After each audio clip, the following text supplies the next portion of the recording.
Patriots straight up because they're going to have great. I don't think so. There's a man named George, he's a legend you'll see, trading cyber beasts and cars, a high-tech symphony. Porsches and McLarens, Ferraris so fly, Aston Martin's rolling like stars in the sky. He's got the deals, got the skills, making dreams come true, flipping beasts and engines, he's the master, it's true. But when the deal gets tricky, there's one thing he'll say: does it have cats or dogs today? George is riding high on the cyber beast trail. Did everyone hear that music? Yes, let's go. A little Texas two-step. Wow. What an intro. Yeah. Welcome, George Saliba, to our Friday Fraudcast our last broadcast before NADA.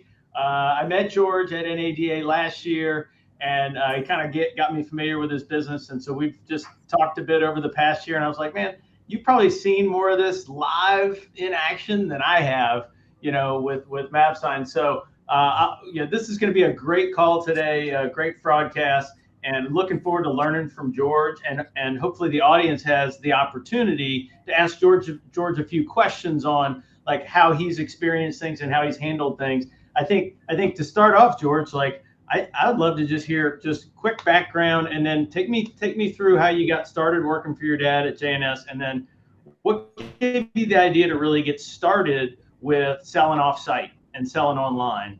Because at the time there was a lot of people not really comfortable doing that. So it's a long story, but I'll try to summarize it as quickly as possible. So I just was never interested in the car business because it was just so like paper and pen. That just wasn't exciting to me. Like I was always into technology and computers and, just learning about the future of tech or whatever growing up. And I worked outside the business in New York City for like 2 years. And then I worked for an automotive warranty company for 2.5 years, going dealership to dealership. And that's when I started getting into like closer to the business. Like I started seeing other car dealers and stuff like that. And I see how they'd operate, like just going in and visiting. But there was a moment when I quit the job and went in because I had already started learning how to buy cars online. And I was having a lot of success with that. So as I'd be in my car, like driving around business to business, I'd be buying some Mercedes on MV On Demand. And then one day, we opened up another store, and like it wasn't doing so well. And I just kind of made the plunge and just left and came in. And I had already felt really comfortable with buying cars. So I felt like I was ready to provide gross for the business. Okay. And help it. So I kind of got started into leads. So long story short, I got started into leads. That was my thing. Like, okay, like you have cars.com, all these other websites, but how can I bring in like my own leads?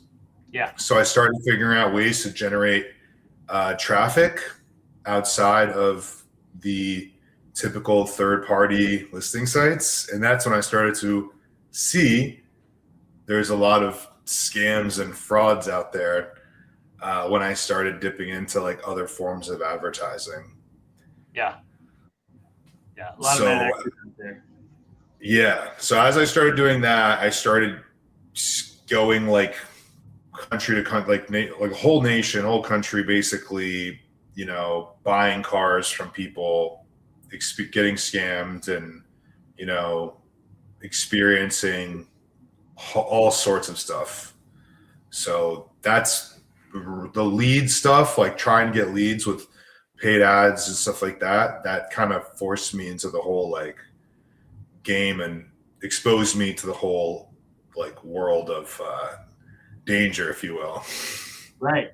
So now, where I saw an inflection point for you in your path was COVID, right? COVID hit, like kind of the playing field. It kind of got leveled for somebody like yourself because you at that point already had that muscle, right? To be able to kind of sell outside your four walls, they didn't have to come to the dealership. So you were already comfortable there because you had the scars. Is that right? Yeah. Yeah, I was already when COVID happened, that's when I started buying Teslas and getting into that market. And when the Tesla stuff came in, that's when I started to sell my EV.com. Mm-hmm. And my goal was to buy people's cars from their driveways. And I'd gotten scams, sent a wire to one guy, and that guy ended up opening up a bank account under someone else's name with one letter, like very hard to see. It was change. So there was some sort of crazy case going on with Navy, some credit union. Some credit union. It might have been Navy Fed. It was some credit union, and it was in California. And there was someone in the bank working inside, opening up accounts, whatever, for this guy or another guy. And when I sent that wire, we realized, the car was picked up. Like, the car had gotten picked up. So, like, we don't think anything of it. You know what I mean? We made a mistake early on of not FaceTiming the customer. That was our mistake. Okay. So now I can like literally feel a scam deal by just like looking at paperwork or something like that. But there's definitely red flags you can see now. But we were on such a run, you know what I mean? Like, we were just like buying so many cars and boom, boom, pick up, payment, pick up, payment, pick up. Like, we were just doing so well, off to like the races, and it was exciting and it was new, and we didn't think like it was possible for someone to go ahead and just like get scammed like that on a wire payment. Like, everything just seems so easy, especially when you pick up the car too. Especially when you pick up the car and you get the title. Like, it was crazy. It was crazy. So the owner of the car called us and said, that's not, that car was stolen from me. That's a scam. He actually saved us. He actually went to the bank and froze the account for us. So we ended up getting our money back. I think we lost like $6,000, but we ended up getting our money back. Okay. So yeah, That's a lot of crazy stuff. Yeah, it's a lot of crazy stuff. So George, like, so you've got a lot of these anecdotal evidence of how people are committing scams, and it sounds to me from our conversations you're pretty wise on most of the scams, right? So like, what would you say to a dealer, right? Like, yeah, I don't know what it would have to a dealer who's not going to do that. And, what would be just some advice you would give to dealers watching right now, or will be watching this afterwards, to get going and have some comfort that they might not have to, run through all the scars that you had to run through to get where you are.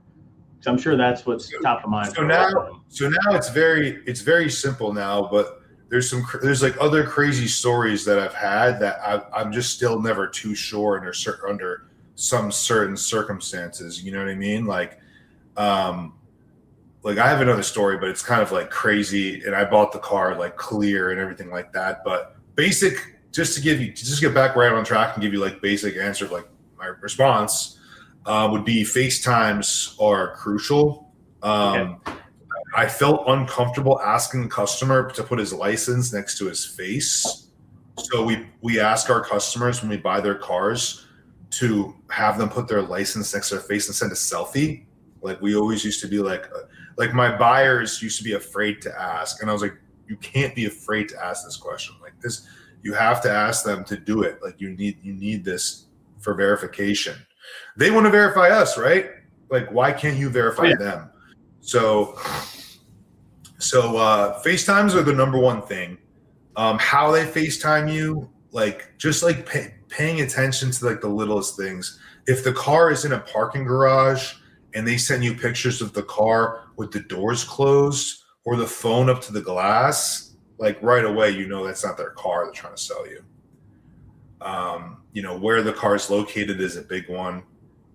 You just kind of have to read the pictures that you receive, and just kind of tell like what's going on beyond the picture. Right.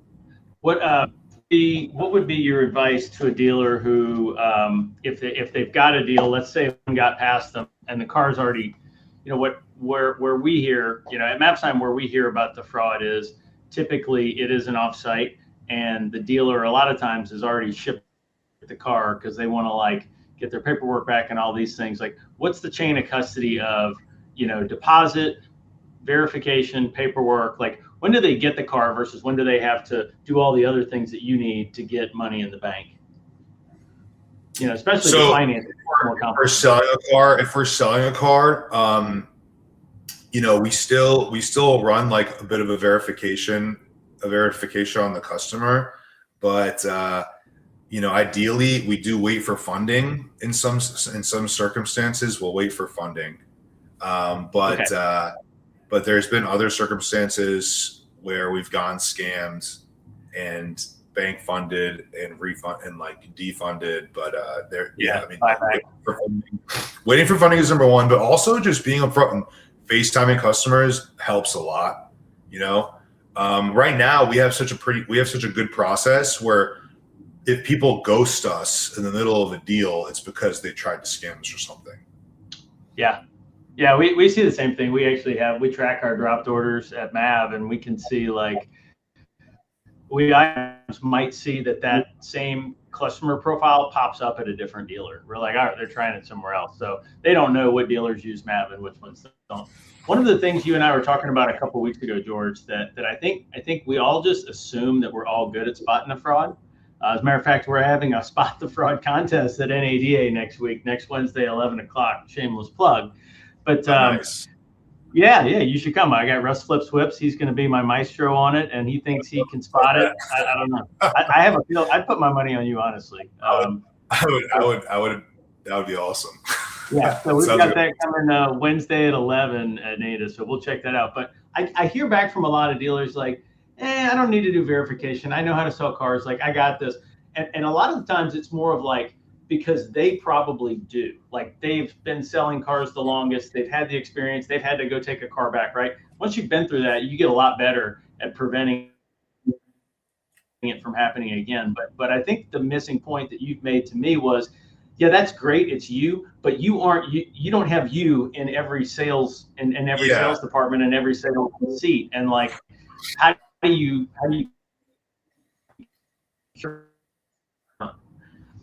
so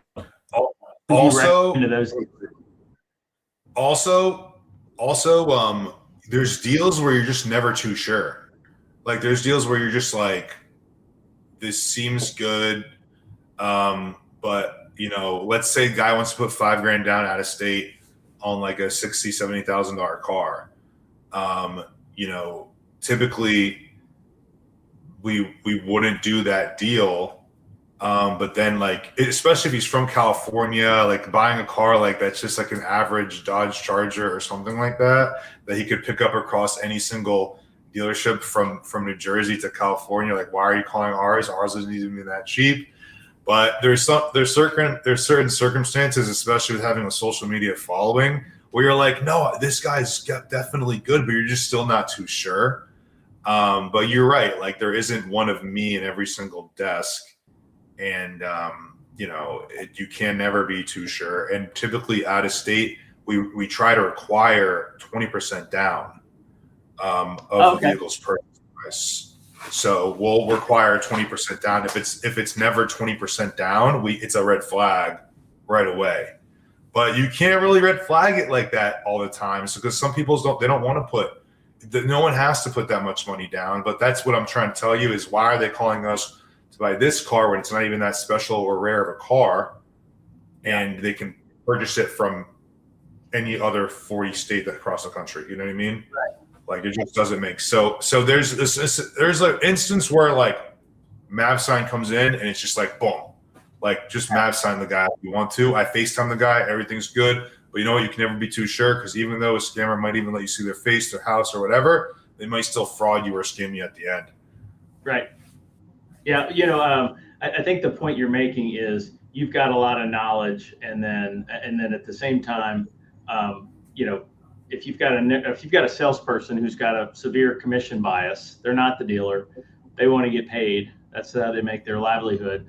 How are they gonna rationalize all those things that you just brought up in the moment, right? It's hard. It's a hard training. It's a hard training. And like, if you told someone 20% down and they say, I only have like $3,000 to put down, then it's probably just like a little shaky. But if they say I could put down 10, then you can work with them a little bit. But it's just like the working with them a little bit is the hard part of the business, where you can't do all the time. Right. Like, you need to have some sort of process or tech to like help you out in that instance or service. Yeah, that's a good point. Hey, I just wanted to call on we're getting a couple of comments. I was just going to ask you about there is a big theft problem with transport, right? Like, where dealers are selling cars, transport shows up, somebody gives them the keys, and then the real transport shows up, right? Is that are you seeing some of that? Or transport? Yeah, I see. The car theft problem on transports, not direct sales. So you're right, because transport is just like a different. That's a very hard game right there. We get licenses. We get the copy of a license and everything before pickup and not pickup. But then there's hacking going on in transport systems. There's a bunch of things going on there. I mean, we had a BMW M3 stolen. We still haven't gotten it back yet, but we know where it is. But it was because a broker double brokered a deal and got the car gone. But it's tough being in the transport business. It's even tougher. Yeah. Well, I think it's like there's a super dispatch and a central dispatch, and it sounds like it's not that hard to get a shipper number so that you can transport cars. So interesting. Well, hey, so I got a different tangent to take you on, George. So what do you? I mean, are y'all running into any fraud at the dealership? People coming on site? What are the different ways they're trying to steal cars?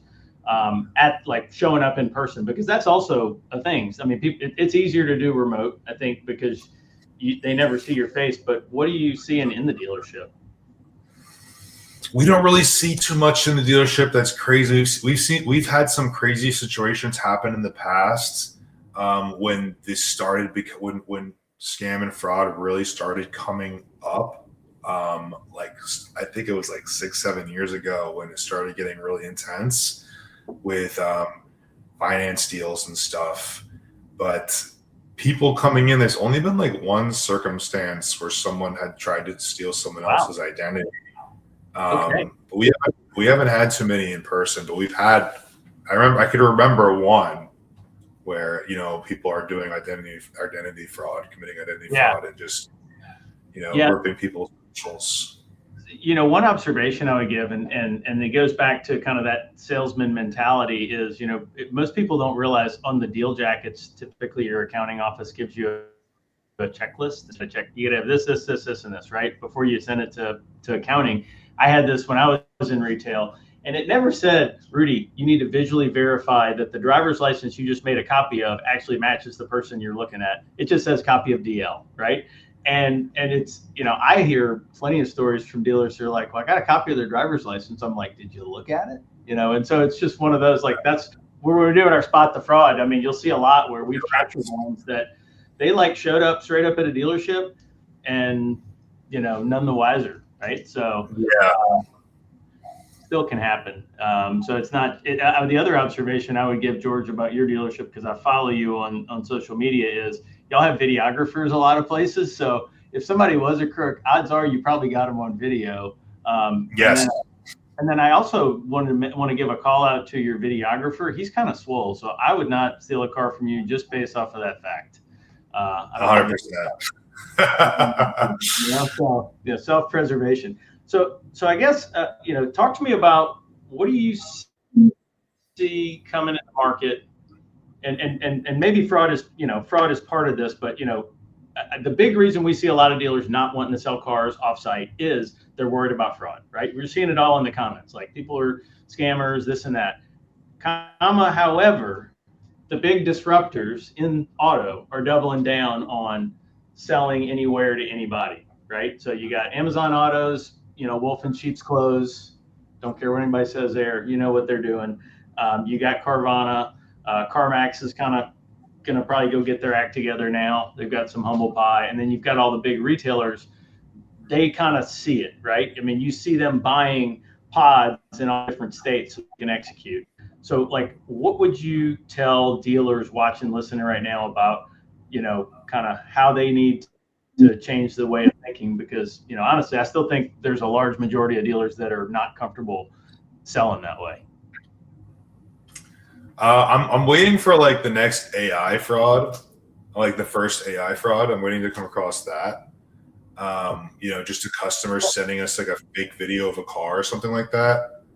Fake walk around video of a car in AI. Like I'm kind of waiting for that to happen.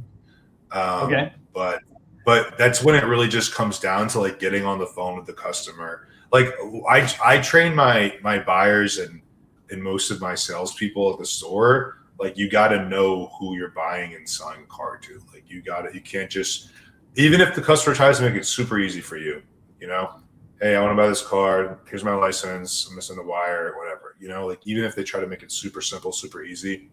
There was just recently a scam with like some crypto stuff into a trust wallet where they send you like a deposit for something like that. And they hopes for them to come by or take the vehicle or something, and then the money just appears. It's like called like phantom funds. Yeah. So that's something that is new, I think, in the last year. Yeah. Yeah. So, but I mean, just like FaceTiming and noticing how you receive the documents and how you're receiving the texts and calls and like angles of how they're holding the phone or like whatever. Like if something just seems off, you have to unfortunately have an intuition for it. But like you said, like not everyone's going to have like an intuition in the store all the time. But yeah, that's the hardest. It's the hardest thing. Well, yeah. So it sounds like you've got it figured out that you've got to really know who they are before you sell them a car. We're big on a last mile in-person verification. It's interesting you brought up AI. We actually catch a fair amount of AI fraud. I don't know if this is going to scare everybody, but for the most part, like I don't know, George, have you seen the AI videos that were done of you? I mean, they're getting pretty good. So yeah, I mean, someone can AI a picture of them holding a picture of their license next to their face. Yeah. Very simply, very easily. So I would say, the challenge with AI is, probably by the end of this year, most people predict that you won't know the difference, just over Zoom or this. So I think that's one of the things that we're all missing is even if you go to technology and you are FaceTiming, there still has to almost be more, right, than even that because of what they're capable of. So I see a comment that says AI can easily bypass KYC. Oh, so he says my service is worthless. So whoever expert is, I think we need to talk because we actually do have a physical person at the very end validate every deal. So that's you guys have physical people. That's the best. That's the really the main reason why I would Mavsign a deal. Is because I know there's going to be a physical person who has experience and they know what they're looking out for and all this stuff.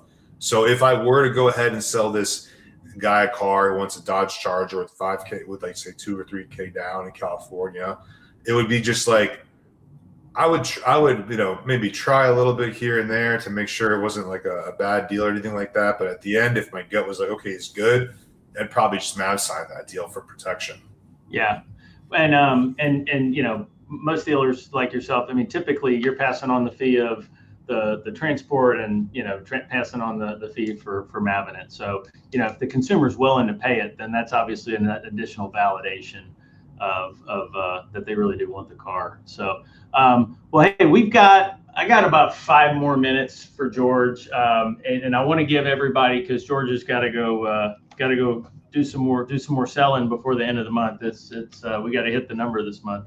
But I want to give the audience a chance to ask any questions now. I see a lot of people asking if he'll buy their car. I'm sure George will follow up with you in due time. But if you have any questions for George about fraud and what he does to fight fraud, or some experiences he's had with fraud, love to hear those from the audience now. George is negotiating. I feel like I'm negotiating right now. So someone said they have a GT3 RS in British Racing Green. So yep. I feel like I should get a commission on this. This is awesome. Anyways, I don't know if I've ever sold. I think the most expensive car I ever sold, George, was a Viper, like in 2002. But I think it was barely 100K, and probably not even that much. So that's amazing that cars go for that much, and that dealers will put themselves out there like that without the right verification. So yeah, I had a guy I was buying a Viper from in Texas, and he told me it was a deal, right? And then I gave him $5K more to close the deal for good, because he kept getting higher offers. Right. And then as we start doing the verification process, he bounces out, and I call him back, and I'm like, "What's going on? Like, I worked so hard in this deal. Like, you seem like a real person. You seem like you actually own this car, and you seem like you actually have the title for this car, and you seem like this is your car." And he's like, "It is my car, but the cartel had to like take it for 3 days, and I can't get it back." And I'm like, "Wow, all right, so now you're telling me the cartel is involved in this deal?" And he was like, "Yeah." I was like, "All right, let's just cut off the deal. I don't know what's going on." Yeah, I think we need to add that. Somebody at Mavsign, please add that to our algorithm. If they're related to drug dealers, we should not sell them. Well, that's cool. So it looks like any other questions for George? Because I do have something special to offer George. He does not know this yet. But George, you've been asking me for a special deal, given that you are an official Mavsign spokesperson for your dealership to help stop fraud. So I actually did bring an order form, and it is for our Mav Elite subscription, and that is our Mac Daddy cheapest possible price on all of our secure offsite closings that include a fraud guarantee. And I have it for you. I'm waiving all the activation fees, and I am going to waive your first month subscription fee to get this rolling and save you some money. So, and somebody said give it to you for 3 years free. Awesome. That guy is not on my board. That's good. I got negotiating for me right now. It's word. Negotiator here. Yeah. No, this has cats on it. So that's all. Thank you so much. Send this over to you. Yeah. So hey, I was wondering. I'm looking for some audience opinion here. So I got to do an NADA promotion next week. Every year we do an NADA promotion. So I was wondering, like, just from the audience perspective, I was going to bring this to NADA and see any dealers that show up to our Spot the Fraud session or show up to our booth. What do you think about offering this deal to any dealers at NADA that show up next week? Yeah, for sure. Let's do it. I mean, it sounds like if I get fired, I can help you sell some cars online. So, what no, I don't think that'll happen. I don't think that'll happen, but that sounds like a great idea, though. All right, so special announcement as we close out this car. If you're a dealer watching and you come to the Mavsign booth next week, we are offering 1 month free on any of our Mav subscriptions. If you show up at the booth at NADA, we've got a 11 a.m. Spot the Fraud on Wednesday. We also, for special people, we have a final party Wednesday night. And the booth's going to be pretty hopping with lots of fun. If you think you can outsmart the Mav team with some scams, we'd love to see it. So bring your fake IDs and all that stuff. So I would like to give that a shot. I'll see you there. I'll be roaming around at the booth too. I'll check out that game for sure. That sounds like an exciting time. That's good stuff. Well, listen, folks, I want to thank everybody for attending. We got some great viewers, a lot of engagement. I have never seen 6-7 used in a Fraudcast before, so my kids will be happy to see that. And then look, we do a Fraudcast. I know I still haven't learned what that means yet, but we do a Fraudcast every couple weeks. So if you've never seen a Fraudcast before, every 2 weeks, we're trying to get on people who have dealt with fraud and are living it in real life, not just people trying to peddle a product, right? Like, we understand we can get blinders on and we get our own kind of commission bias, right? So I want to get the people who really know about fraud and are dealing with it every day. So if this is your first time watching the Fraudcast, please tune in. Our next Fraudcast is February 13th, same time, LinkedIn Live and YouTube Live. I've got a special guest, Heidi McMillan from Automoto. They are a leading credit application software provider in the independent auto space.